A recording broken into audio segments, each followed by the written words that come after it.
Inspirasi Banten ini dibangunnya sejak kapan ya didirikannya? Sejak tahun 2018. Tapi sebelum kita pindah di ngontrak di tempat ini, kita sebelumnya numpang di PAUD Kuncup Mekar Bahari. Tahun 2019 baru kita memutuskan untuk ngontrak satu rumah ini. Rumah. Dan untuk pembelajarannya apa saja ya Umi yang biasanya dilakukan, kayak ada apa aja gitu, minta bahasa Arab atau apa gitu model? Di sini sistemnya kan anak-anak ada ini ya, ada macam-macam regunya.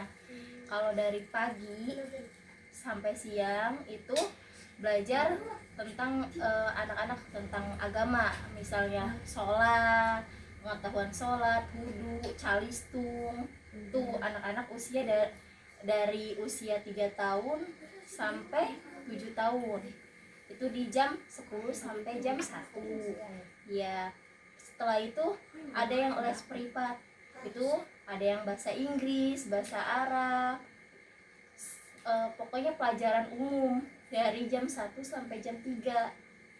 Ya. Kalau lanjut lagi ada yang habis ba'da maghrib sampai isya. Itu khusus untuk ngaji, setor hafalan, tahfiz, jiadah, pokoknya masuk ke situ Malam. Berarti untuk Iya. yang untuk pembelajaran kayak tilawati segala itu di malam. Iya, malam. Kalau untuk selanjutnya apa ada cara untuk menyesuaikan gaya mengajar pada anak? Karena kan ada anak yang males belajar atau bosen, itu kayak gimana Umi? Alhamdulillah sih, kadang memang anak itu bosan. Cuman kan karena di sini metodenya fun learning ya, belajar dengan cara yang bahagia, lucu gitu tuh. Jadi gimana caranya anak itu nggak bosan? Bayangin dari pagi sampai siang gitu kan ya. Lumayan ya, berapa jam? Lumayan lama banget. Jadi gimana anak itu bahagia, malah betah di sini nggak mau pulang.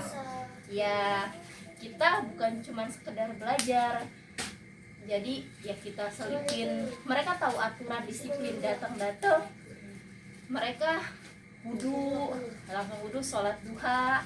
Ketika capek ya mereka bersama-sama, Umi istirahat dulu, ya mereka main gitu, sama aja istirahat gitu. Tapi giliran udah bosan, Umi aku belum ngaji, jadi mereka punya kesadaran sendiri, padahal itu anak usia 5 tahun. Berarti udah dari kecil juga udah dari awal masuk sini udah diajarin tanggung jawabnya mereka. Iya, gitu ya. Bener. Keren banget. Terus kalau selain itu ada strategi khusus nggak sih Umi yang untuk membuat siswa itu, kan tadinya kayak malas gitu kan, selain fun learning atau ada kayak metode-metode pembelajaran lain gitu? Kan setiap anak itu punya ini ya, punya apa sih, psikolognya itu ya masing-masing gitu tuh, beda gitu. Nggak semua anak ada yang bagian dia dengan audio, ada yang bagian bahasa, dia multi talentnya beda-beda gitu tuh. Ada yang anak ketika bagian bahasa itu dia harus dijelasin, harus diterangin secara detail gitu tuh, harus dihafalin. Kita benar-benar harus mendampingi itu bagian bahasa. Jadi mereka bagian bahasa yang dimana mereka nggak bisa kita tinggalin. Tapi kalau bagian audio dia bosan sama buku, nggak bisa ngeliat buku. Tadi harus ada rekaman Pendengar gitu ya. harus ngedenger, tapi dia kuat pendengarannya. Ya setiap anak beda-beda sih. Berarti kita harus paham dia ini masuknya kemana ya gitu. Terus kalau misalnya pembelajaran ngajinya, tilawatinya itu ada metode khususnya nggak? Ada. Karena di sini pakainya metode tilawati, kita pakai metode tilawati. Cara ya kan ditilawati, cara bacanya aja sambil bernyanyi gitu ya. Iya, seperti itu. Jadi anak lebih paham ya, Mi? Lebih paham, lebih cepet inget gitu tuh. Kalau di tahfiznya ada metode khususnya nggak tuh, Mi? Saya pakai ini ya, karena saya dari pesantren ini, saya pakai metode yang dari pesantren aja. Jadi ketika anak udah hafal juz 30, 29, 28, lari ke juz ini 1, 2 baru gitu. Berarti Jadi yang dari akhir iya. tuh baru ke ini lagi. iya, cuman kita ngambil dari belakang 3 juz itu, 30, 29, 28 baru lari ke juz 1. Jadi kita setelah udah anaknya udah bisa ngafal cepet gitu tuh, kita lariin ke hafalan yang lebih panjang dulu. Juz 1 itu yang Al-Baqarah itu.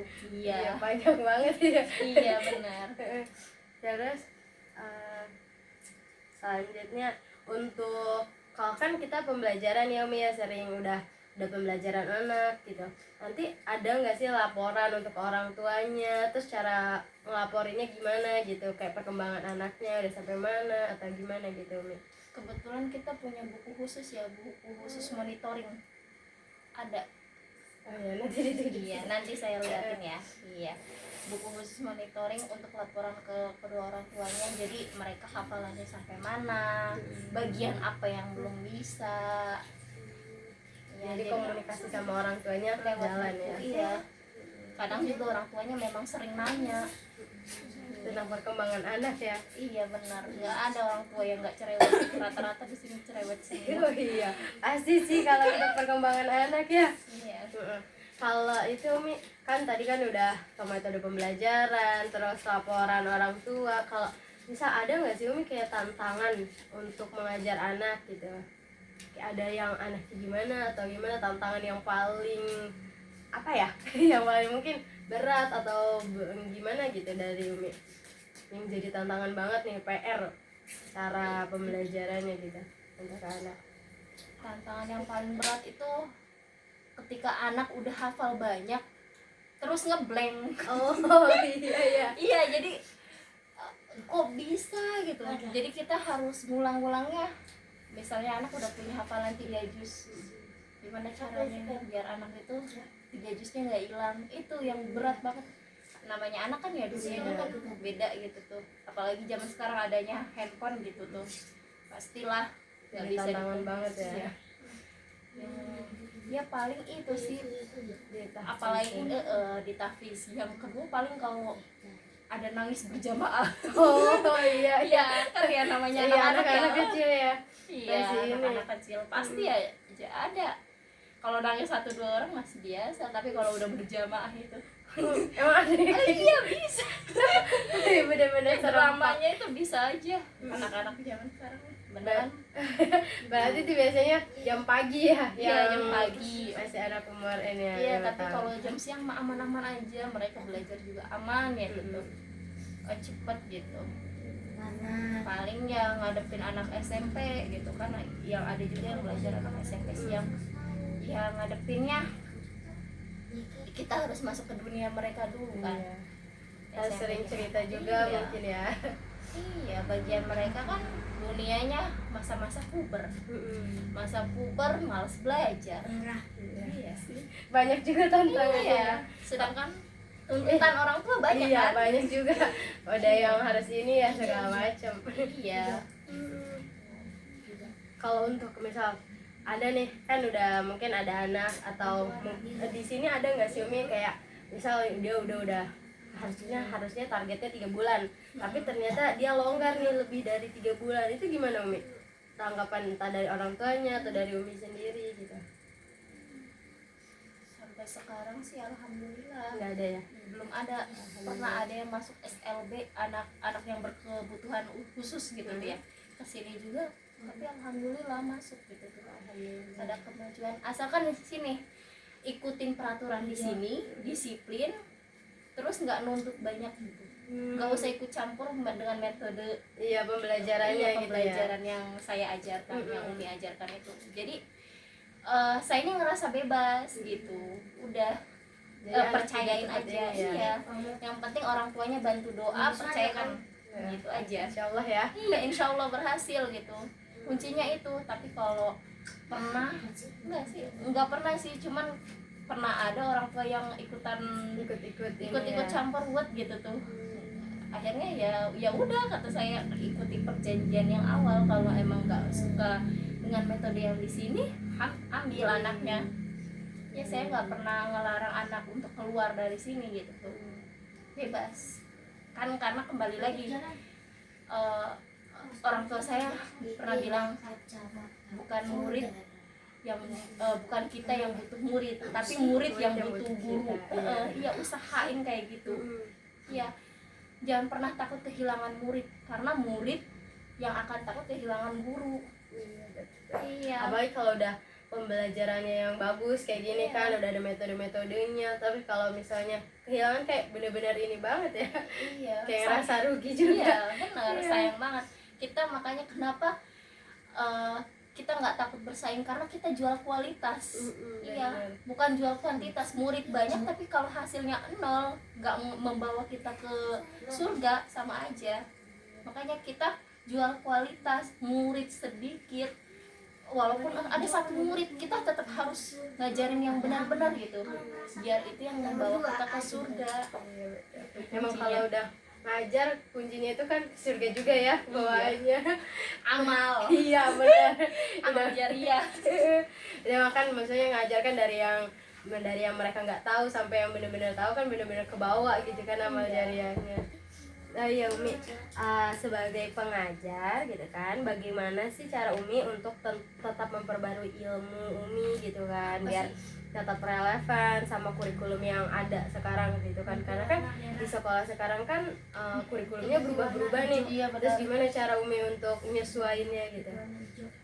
Ya, saya juga masih belajar ya. Iya. Ya, saya juga ikut-ikut komunitas lain gitu, cari-cari berguru dengan guru-guru lain, cari-cari coach gitu tuh.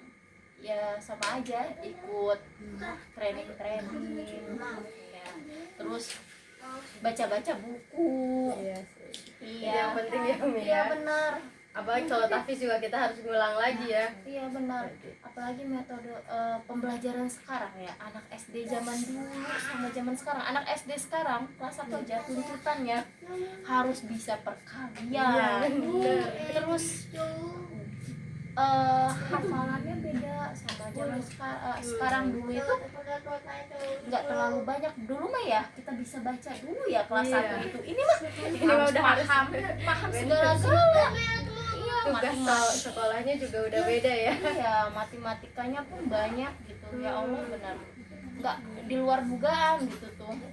Pembelajaran kelas 5 tapi dikasih ke kelas 1. Iya. Iya, itu yang saya alamin. Dari tahun ke tahun baru kali ini yang paling hancur. Oh ya Terus Allah.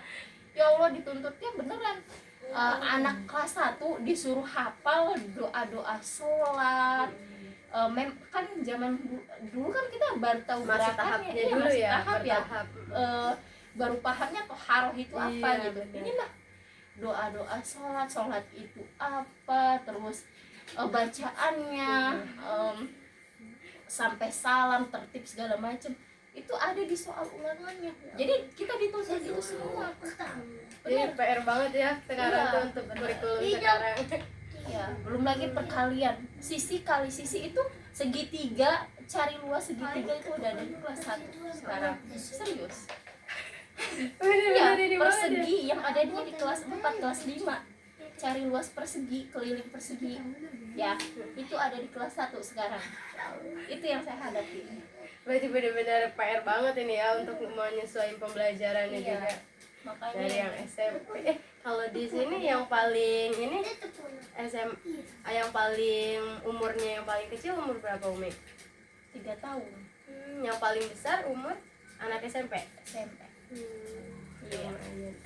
Udah mana SMP, sekarang SD juga kan udah ada ujian ininya ya, yang kelas ganjil yang 5 sama kelas 2 SMP tuh ya. Iya, benar. Itu benar-benar bikin kadang tuh udah mau orang tua kan kalau udah dilesin anaknya nuntut ya, Iya, pasti ya. harus ini itu. Saya udah bayar, Iya. kok bisa gitu, ya kan? Namanya anaknya juga kadang tertekan, ini saya bener ya udah sih, hadapin aja biasa aja gitu. Ya kan, kita mah Benar. iya, kita yakinnya cuma bisa ngeyakinin, semangatin karena anak ini bisa gitu, pasti ngadepinnya. Ya, karena kan anak juga punya kelebihannya masing-masing gitu ya. Iya. Punya apa apa ya, kepintarannya juga kan udah ada ininya kan masing-masing, nggak bisa yang dituntut satu harus semuanya bisa gitu kan. Iya bener, nggak semua anak bisa, nggak harus bisa matematika semua. Iya, Ada juga bener. yang bagiannya cuma bagian olahraga. Iya. Iya. Beda-beda beragam banget. Iya.